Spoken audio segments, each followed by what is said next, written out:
They say if it wasn't for double standards, that the Trump administration would have no standards at all. And that was laid bare at Trump's impromptu speech at the UN, where world leaders got a deep dive into the president's sophisticated and complex thinking that definitely isn't loaded with hypocrisy. I'm Paul, U.S. Army combat veteran. Hit that subscribe, and let's see if I can keep myself on the airwaves and still break down the president's truly brilliant UN speech.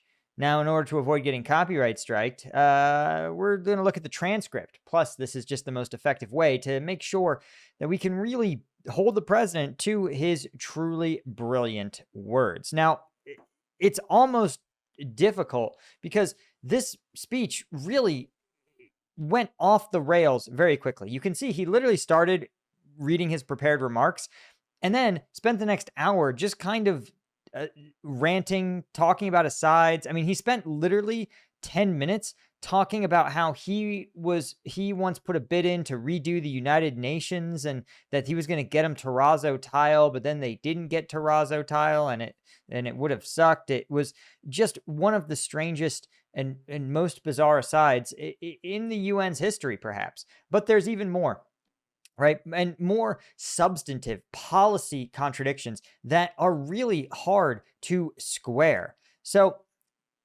what I want to point out is, first off, Trump really had this hard on for brokering peace.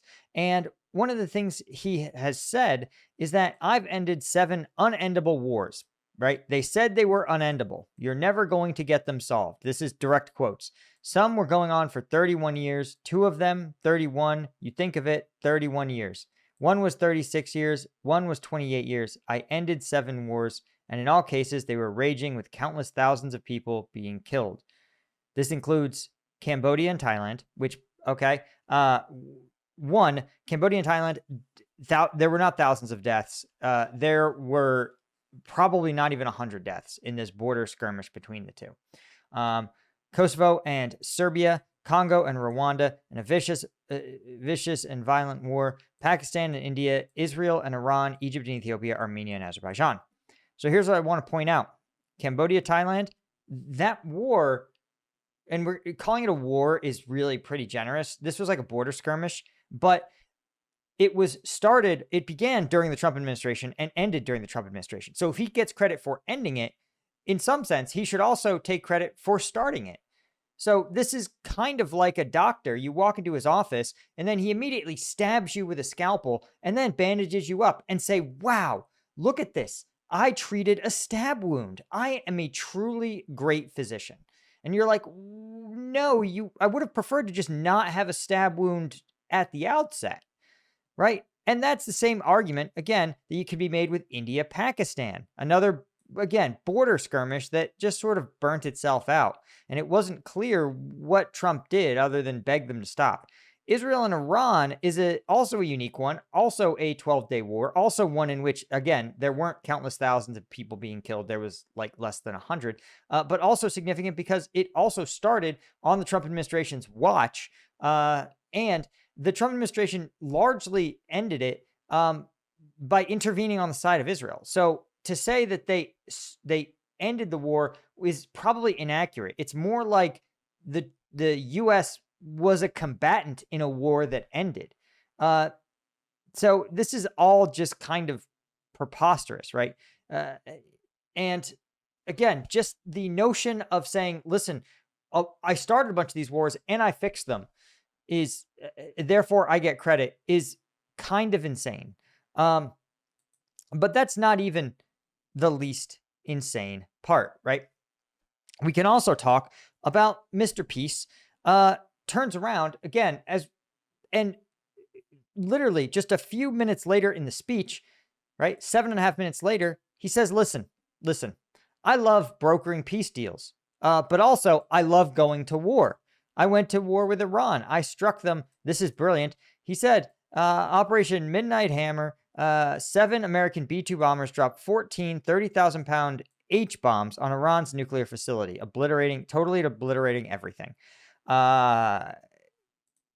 H-bombs? No, dude. An H-bomb is short for hydrogen bomb. That's a nuclear weapon, and a more powerful nuclear weapon even than the ones it seemed that Iran was developing. So no, the president didn't drop H-bombs, and it's pretty important that you distinguish that. But even more kind of bizarre is his obsession with Venezuela. And let's see if we can find this here. But he literally, again, the peace president, really just drops some really hot takes about how much he wants to unilaterally go to war with Venezuela. And he talks again about the dangers of drug trafficking and human smuggling. But what I thought was fascinating is that he literally acknowledges, like, listen, we've just blown up a bunch of civilian vessels and nobody even sails anymore, right? He says, to protect our citizens, I've designated savage drug cartels as, it's translated as forest. He means foreign terrorist organization.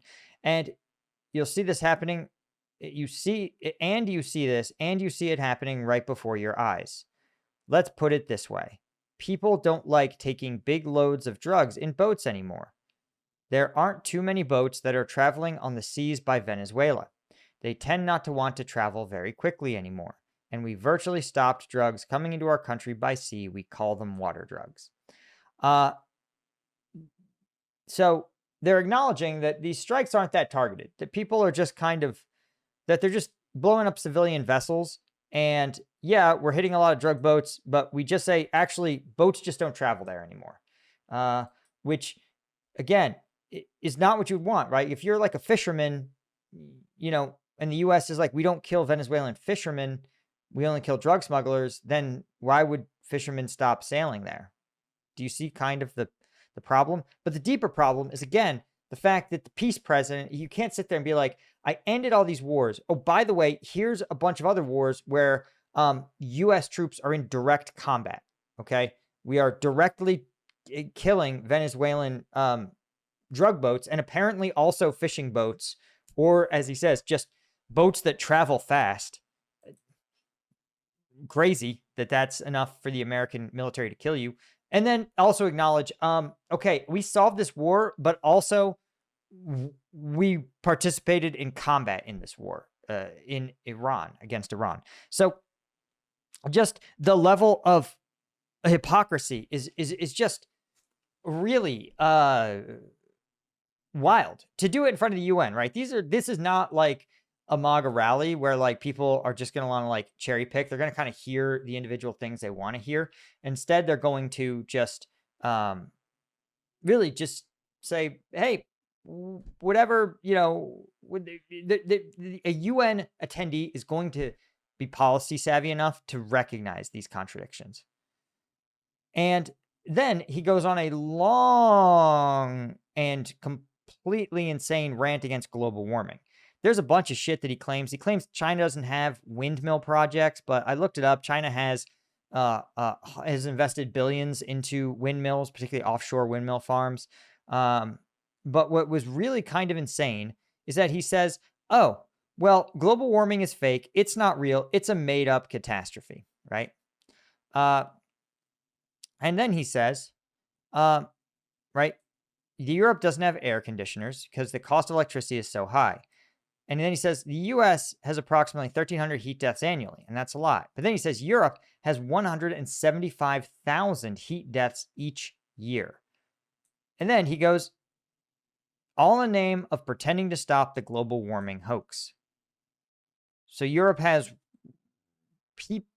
loses, again, for those of you keeping track at home, something like 100 9/11s a year to heat, but global warming is a hoax. Weird. Interesting. And then Trump says, well, listen, earlier he goes on another rant that, interesting. He's like, the carbon footprint is a hoax made up by people with evil intentions, which he's actually right. It was made up by the fossil fuel industry to convince individuals that their routine basic actions are actually the root cause of climate change and not fossil fuel industries. But what's fascinating is, again, he's like, look, in 2000, the UN, you guys said that climate change would cause a global catastrophe. And again, I want to point out that they were basically spot on. There have been global catastrophes, the 200,000 dead Europeans in heat waves. Kind of, I don't know, 200,000 dead people is a catastrophe. You can also argue, for example, I don't know, those forest fires in Los Angeles. Kind of weird, right? That something seems to have made the California environment drier and hotter than it's supposed to be, causing widespread forest fires. Huh. Maybe Elon Musk will solve it. He said he would, right? And the Canadian forest fires, right? Aren't those also burning large portions of the Canadian tundra? But how? It's Canada. It's in the north. It should be cool. It's almost like there's a sort of large-scale warming event taking place that's measurable, scientifically measurable. Interesting. Oh, he also drops a hot take that says, listen to this. This is, by the way, leader of the free world. In the United States, we still have radicalized environmentalists, and they want the factories to stop. Everything should stop. No more cows. We don't want cows anymore. I guess they want to kill all the cows. Again, this is like people who argue that, hey, large-scale industrial agriculture produces some greenhouse gases, and therefore contributes to climate change. Again, I'm always a skeptic that it's food production that's the primary driver. But again, imagine the U.S. president, and you have this venue. Imagine you were at the UN, and what would you tell the global community? Poor nations, rich nations, industrialized nations, friends, adversaries. What would you want to tell them? In America, we say we'd have no more cows. There are people that want to kill all the cows. The cows. Think of it. But then let's talk about the real contradiction, the real thing we're here to talk about, which is Ukraine, right? Now, what I want to point out, as we always talk about on this channel, is that I can't cover the president's statements because he doesn't have policy. And let me show you. This is really laid bare. Here is a Trump tweet from, let's see if we can get a date to it. It doesn't appear that we can. But this is from, I'm going to say, the last 24 hours. He says, after getting to know and fully understand the Russia-Ukraine military and economic situation, after seeing the economic trouble it caused Russia, I think Ukraine, with the support of the European Union, is in a position to fight and win all of Ukraine back in its original form. With time, patience, and the financial support of Europe, and in particular NATO, the original borders from where this war started is very much an option. Why not? Russia's been fighting aimlessly for 3.5 years, a war that should have taken a real military power less than a week to win. This is not distinguishing Russia. It's very much making them look like a paper tiger. When the people living in Moscow and all the great cities throughout Russia find out what's really going on, it's almost impossible for them to get gasoline, and long lines are being formed. And all the other things taking place in this war economy where most of their money is being spent fighting in Ukraine, which has great spirit and only getting better. Ukraine will be able to bring back their country to its original form, and who knows, maybe even go further than that. Putin and Russia are in big economic trouble, and this is the time for Ukraine to act. In any event, I wish both countries well, and we will continue to supply weapons to NATO for NATO to do what they want with them. Bear in mind, the United States is NATO, so like we're gonna give ourselves NATO to do what they want with them. Again, he's like very weirdly apologetic for being like, I want Ukraine to win, but NATO's gonna do whatever they want with them. I don't know. I don't really control NATO. It's like, dude, you're the leader of the free world, my guy. Like, I've never seen somebody be like, well, imagine a CEO being like, well, I know you guys have some problem with the latest iPhone, but I just, we just do the designs of the designers. We just do whatever they want. You're like, no, dude, you're the CEO, right? But then, literally, 16 hours later, what's he say? Totally, he's like a different person, right? He says, China and India, right? He says, okay, 3.5 years. No matter what happens, he says, I thought it'd be easy to stop Putin, but lo and behold, it isn't, right? Everyone thought Russia would win the war in 3 days, and it didn't work out that way. It was supposed to be just a quick little skirmish. It's not making Russia look good. It's making them look bad. It's weird that he's framing this to be like he's actually trying. He's like, I'm looking out for you, Russia. You're looking really bad. I'm looking out for you. And don't get me wrong, a Russia that stops fighting in Ukraine and joins like the European economic community is going to become a better, wealthier, freer nation. I don't know what else to tell you. Like Putin's imperialist desires just like do not comport with a route to peace and prosperity, which again, I'd love to wake up tomorrow and have a Russia that's like, we're not going to invade our neighbors anymore. We're going to civilianize our economy and build robust trade relationships with Europe. But this framing is just so weird. Again, you're at the UN. He says, no matter what happens from here on out, this is something that should have taken a matter of days, certainly less than a week. And they've been fighting for 3.5 years, killing anywhere. Soldiers, mostly soldiers on both sides, every single week, 5 to 7 dead young people. They're not that, I mean, I guess they're all younger than Trump. So, but again, the war would never have started if I were president, again, because Trump would have told Ukraine to simply capitulate and give Putin whatever he wants. But then he says China and India are the primary funders of this war by continuing to purchase Russian oil. Then he says, inexcusably, even NATO countries have not cut off much Russian energy and energy products, which, as you know, I found out about 2 weeks ago, and I wasn't happy. Think of it, they're funding the war against themselves. Whoever heard of that one? In the event that Russia is not ready to make a deal to end the war, in the event, guys, what more signals do you want that Russia isn't ready to end the war? Remember Trump's big meeting with Putin? And in which he said, well, I'm going to agree to this meeting, and Putin promised me he's going to meet with Zelensky. That has obviously never happened, and Trump seems to have just forgotten about it. He says, U.S. will only impose powerful tariffs to stop the bloodshed very quickly, but I need European nations to join us in adopting the exact same measures. You're much closer to the city. I think he means the fighting. We have an ocean in between, and you're right there. Europe has to step it up. They can't be doing what they're doing. They're buying Russian oil and gas while they're fighting Russia. It's embarrassing to them. It's very embarrassing when I found out about it. I can tell you that. But they have to immediately cease. I mean, one, I want to point out that, like, not knowing Trump, the genius, I would never admit, if I found out only 2 weeks ago about Europeans continuing to buy Russian gas, I would never admit that to the public, that I only found out 2 weeks ago. Because remember, Trump, I mean, imagine he met with Putin and he had no idea how Putin was funding his war.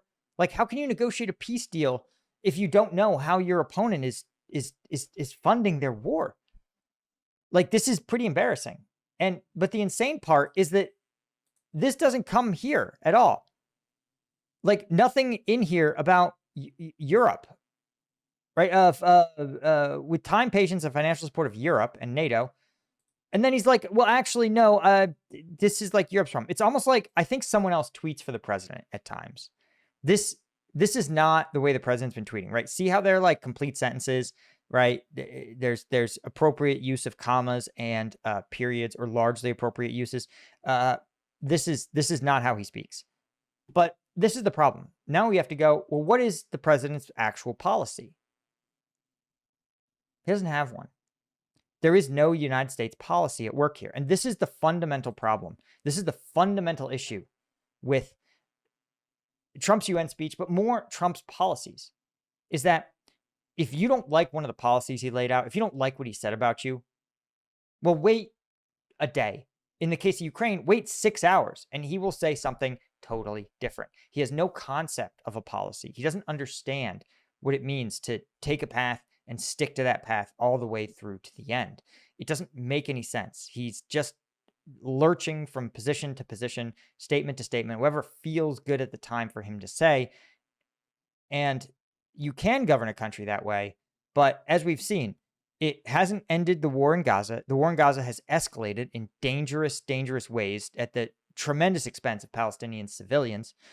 The war in Ukraine has expanded, has now included attacks on NATO countries, and pulled in North Korean troops, again, fighting in Ukraine. Like, you can run a country this way, but it's going to bite you in the ass. And it's biting us in the ass in the international realm.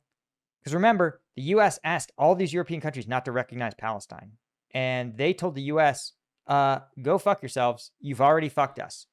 So maybe, again, the U.S. could stand to try to work a little harder to keep its friends in its tent, so to speak. And it's going to bite the American people sooner or later.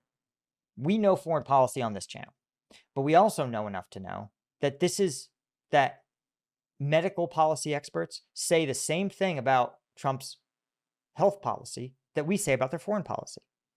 Economic experts say that the Trump economic policy is the same as the Trump foreign policy, that there is no policies, there is no procedures, there's just arbitrary shit, right? Trump tries to bring manufacturing back to the United States, but then deports the companies that make the investments. This kind of rowing in all directions at once is a recipe to sink. And that is what's going to be happening. We're just going to be along for the ride.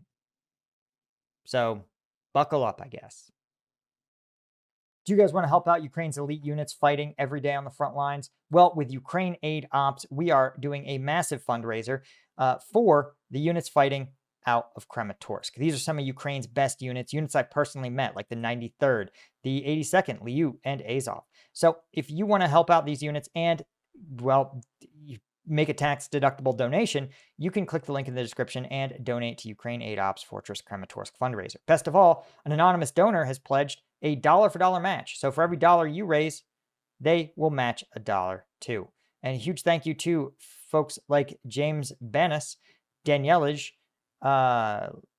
someone in Ukrainian, Jeffrey Bugat, Adam, all these guys stepping up in huge ways. Jackson Legg, shout out to Paul for shouting out this campaign. Thank you, Paul. Those are Ukraine Aid Ops. And by the way, if you are a member and if you want to support my channel, you can become a member at combatvetnews.com. You guys know I increasingly am taking stances on issues that are controversial. It has cost me sponsors. It has cost me subscribers, but I know you guys have my back. And so if you value what I do, you can help me out, become a member. We actually, just Tuesday's video we took a look at was a thank you from the Liu Brigade. And these guys sent me literally like 4 back-to-back-to-back videos of them taking down Russian strike drones using some air defense equipment that we provided them. And they said, this is the real deal. And you guys, thank you so much for doing it. So I'm passing off the message from him to you guys. A huge thank you to our Colonel tier members at Combat Vet News.